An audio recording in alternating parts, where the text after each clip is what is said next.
All right, economics class. This is my first attempt at a screencast today, so bear with me as I have any hiccups or go through any minor issues as I go through this PowerPoint notes with you guys. But today will be the first screencast and set of notes for Unit 4 on microeconomics. Microeconomics looks at the behavior of consumers and producers in the economy, focusing on the American mixed economy, which obviously we experience every day in our lives. So you should have answered 2 questions on Google Classroom before taking these notes. So if you have not done that yet, I ask that you please go and do that first, just to get a kind of a pre-note ideas down before we actually take the notes. So if you've already done that, then go ahead and follow along and put your notes down as we go. Okay. So looking at the modern market economy today. The question that we're going to be focusing on to start and going through this first part of Unit 4 is, why is some government involvement in the market economy important? That's obviously an ongoing debate between Republicans, Democrats, liberals, and conservatives. The debate is always coming up with when, where, and how much government involvement is needed. A couple things that we look at, the reasons for it, just on a simple level, is they get involved to try to help fix some market problems. So I just put a few pictures on there. As you can see, the idea of smoking in public. Not everybody necessarily wants to experience that. So there's some regulations and rules that are put in place as far as restaurants or certain areas you can't smoke today. Looking at the smokestacks there, looking at pollution. All right, we don't. When I look south out my windows here down Larkin Avenue, I can see some of the factories down there in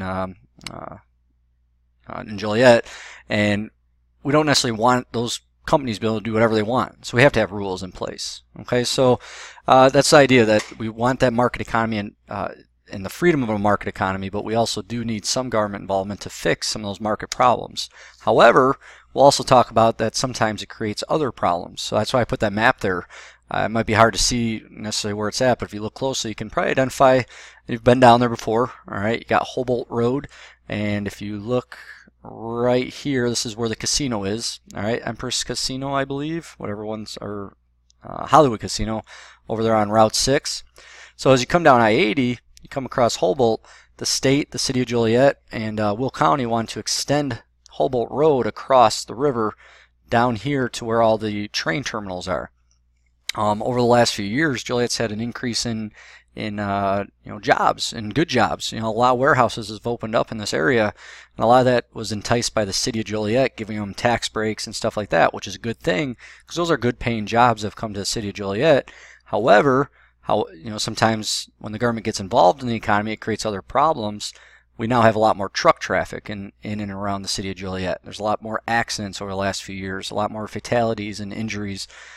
So one of the ways they want to try to alleviate some of that truck traffic through the city of Joliet is by this expansion of Humboldt Road. So we kind of look at the goods, the bads, liberal views versus conservative views. We'll get into a little bit as far as what when, where, and how much government we want involved in our modern market economy in the United States. All right. So the first thing I want to look at is looking at this thing called what a market is. A market obviously is a place where buyers and sellers come together.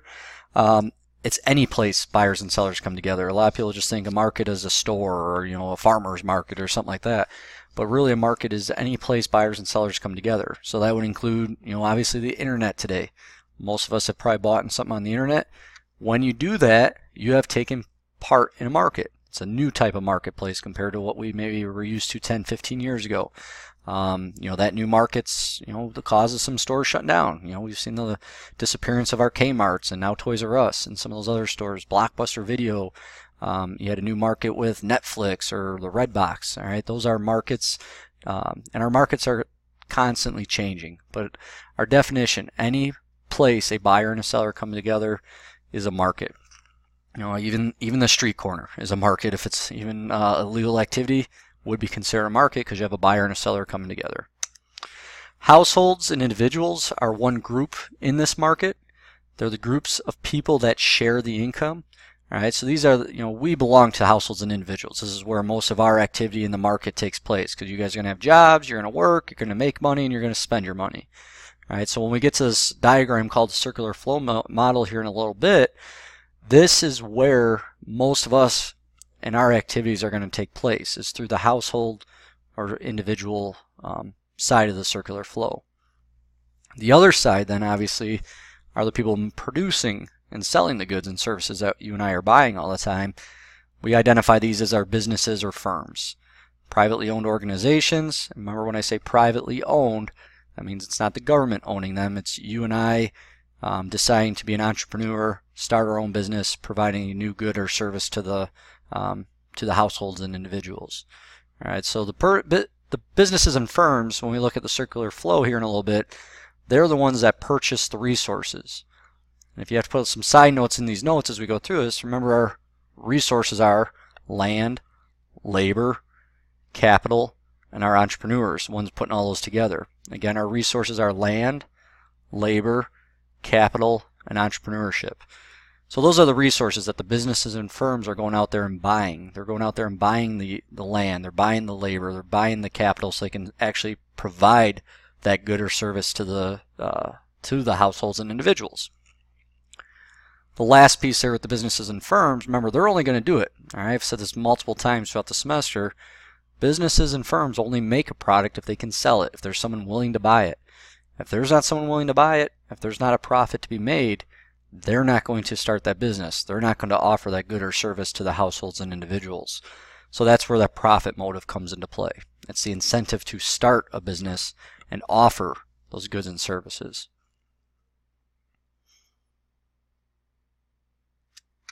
So this is the circular flow.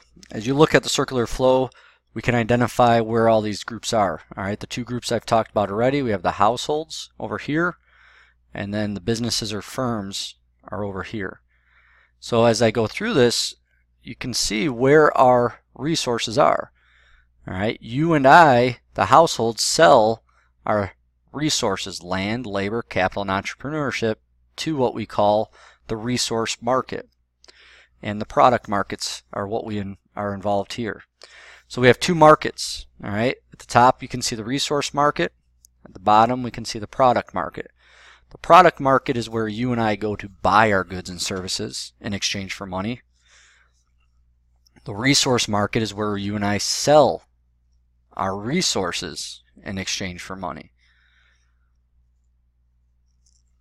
So understand what this means as I go through this here, and we're going to, after we go through these notes in class, we'll spend some time actually drawing up a diagram, going through it in detail, going through it each part of it in a lot more detail than I will here, and then I'll go through some scenarios where you will draw out the circular flow based on a scenario. But for right now, let's just look at this. As I look at the households, you and I, let's say I own a piece of land, I put it up for sale in what we call the resource market.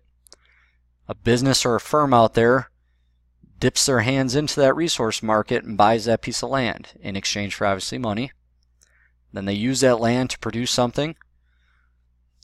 Once they produce it, they take that good or service they produce, they put it up for sale in the product market, and then you and I, the households, we go into that product market and buy it. All right, and then the flow just keeps flowing around one way with money flowing the other way. Same thing with you and I. We want jobs, so we sell our labor. We want a job, so we look for openings. We put our resume out there in the resource market. A business hires us. They buy our labor in exchange, obviously, for a paycheck, and then they use us to produce goods and services that then they sell in the product market, and then we intend to buy. And then the last group that we also involve here is the government. All right, obviously the government will be involved in this system. As you look there, the government kind of plays a different role. They're both a consumer and a producer in the circular flow. All right, there's certain things that the government's going to make that you and I buy or just get access to if it's a public good. And then there's also things that the government is going to sell, all right, or produce. So they're going to be both a consumer and a producer in this system. So there's an example there I put in your notes. They buy a piece of land, so they're buying the resource of land in the resource market. They build a school, and now they're offering a product. All right, so they're both a consumer and a producer in that particular system of the circular flow.